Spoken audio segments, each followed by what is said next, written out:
the intellectual trends that wash across America, they often germinate on a college campus, right? And so we were dealing with trans issues before they became sort of a nationwide going concern, DEI stuff, activism of various sorts. So there was a season. For the longest time, the biggest question people would have about God and like life would be usually either, is there any evidence to believe there's a God? Or if there is a God, how come bad things happen? And then for a season, it was very much the question people would have.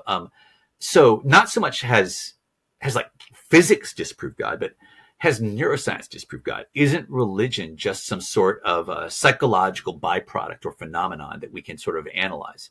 And so I had like, I don't know, just out of nowhere, it just started happening. And like I had like 20 conversations that were all adjacent to that in some way. And then it sort of died off. I don't know why. So those change, but honestly, they keep going, but in cycles. Like always, there's going to be a question of, and usually the questions are phrased philosophically, but they're rooted experientially. Like someone who's like, I don't know how there can be a good God when bad things happen, usually have a specific bad thing in mind that happened to them or someone that they love. Someone who is wondering, is there any reason to believe there's a God?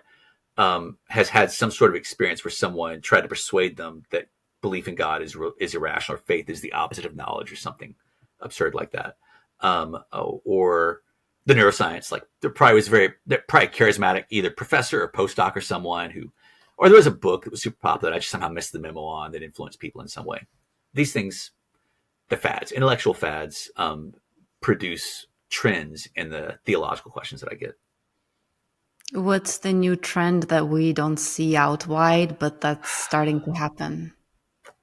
Honestly, I think that right now the culture is pretty current with what's happening on the campus. I think that in the last decade, maybe the biggest difference has been that the chasm that used to exist between campus culture and broader culture has narrowed somewhat.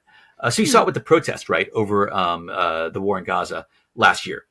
Right. Of course, college campuses were the hotbeds for them, and there were the encampments and whatnot. But they were all over New York City. They were all over San Francisco, Seattle. Like the activism was like throughout the life cycle of Americans.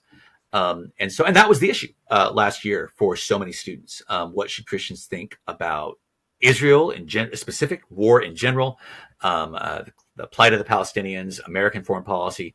And I was like, this is so interesting. You keep saying you wish that the church was less political, but now all you have for me are political questions. Like you choose a lane, right? Which critique is it? Are we too political or not political enough for you? And the answer is, of course, for some people we're too political, for others we're not political enough. And which one is louder just depends on what the emphasis is in that current sort of cycle of the news.